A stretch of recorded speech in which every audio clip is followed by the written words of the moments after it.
दोस्तों, आपका एक सब्सक्राइब हमें नई कहानियाँ बनाने की ताकत देता है, तो इंतजार किस बात का। टून टीवी स्टोरी को अभी सब्सक्राइब कर लो। चमकती हुई आधी रात थी। चारों ओर घना अंधेरा पसरा हुआ था। हवा ठंडी और डरावनी थी। जंगल के बीचों बीच से होकर एक संकरी पगडंडी गुजरती थी, जिस पर पवन तेजी से कदम बढ़ा रहा था। उसे जल्दी थी गांव लौटने की, लेकिन अचानक उसके कदम ठिठक गए। सामने एक डरावनी परछाई हिल रही थी।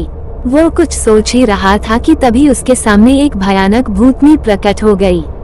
उसके लंबे लंबे सफेद बाल हवा में लहरा रहे थे। उसकी लाल चमकती आंखें अंधेरे में अंगारों की तरह जल रही थीं। मुझे माफ कर दो और मुझे जाने दो। लेकिन नहीं, मैं तुम्हें इतनी आसानी से जाने नहीं दूंगी। अगर तुम्हें अपनी जान बचानी है तो मुझे पलटकर देखना ही होगा। पवन का दिल जोर जोर से धड़कने लगा। वो समझ गया कि यह भूतनी उसे इतनी आसानी से छोड़ने वाली नहीं है, लेकिन वह भी कम चतुर नहीं था। उसने कल रात एक तरकीब सोची थी और अब उसे आजमाने का यही सही समय था। ठीक है भूतनी जी, मैं आपको पलटकर जरूर देखूंगा, लेकिन मेरी एक शर्त है। कैसी शर्त? आपको अपनी आंखें बंद करनी होंगी। जैसे ही आप अपनी आंखें बंद करेगी, मैं पलट जाऊंगा। अच्छा, तो राजा जी को मुझसे शर्म आ रही है। ठीक है, मैं अपनी आंखें बंद कर रही हूँ, लेकिन जैसे ही मैं अपनी आंखें खोलूंगी तो मुझे देखते हुए यहाँ खड़ी मिलना चाहिए। भूतनी ने अपनी लाल आंखें बंद कर ली। ये सुनकर पवन ने झट से अपना झोला खोला और उसमें से एक बड़ा सा आईना निकाल लिया। वो भागकर भूतनी के सामने आ गया और आईना सीधा उसके चेहरे के सामने कर दिया। भूतनी जी, अब आप अपनी आंखें खोल सकती हैं। भूतनी ने आंखें खोली और वह चौंक कर पीछे हट गई। तू कौन है? ये मेरा शिकार है, इसे छोड़ दे। लेकिन सामने कोई और नहीं था, बल्कि आईने में उसका ही अक्स था। जितना वह उसे डराने की कोशिश करती, उतना ही आईने में उसका प्रतिबिंब उसे डराने लगता। ये क्या हो रहा है? ये मुझसे डर क्यों नहीं रही? अब भूतनी का डर बढ़ने लगा। वो समझ ही नहीं पा रही थी कि सामने कौन खड़ा है। पवन ने मौका देखकर धीरे से आईना जमीन पर रख दिया और बिना कोई आवाज किए धीरे धीरे पीछे हटने लगा। जैसे ही वह थोड़ा दूर पहुंचा, उसने जोर से दौड़ लगा दी और गांव की तरफ भाग गया। भागो रे, जान बचाओ। लगता है मेरी तरकीब काम कर गई। गांव पहुंचते ही पवन हांफते हुए चौपाल पर पहुंचा, जहां गांव के लोग बैठे हुए थे। अरे पवन, क्या हुआ? तू इतना घबराया हुआ क्यों है? मुझे एक तरकीब सूझी थी।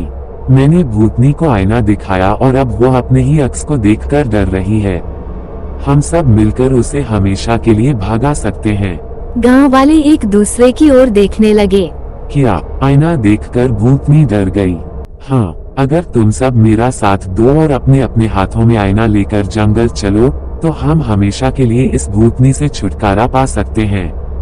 गांव के लोग पवन की तरकीब से सहमत हो गए। वे सभी अपने अपने घरों से आईने निकाल लाए और समूह बनाकर जंगल की ओर चल पड़े।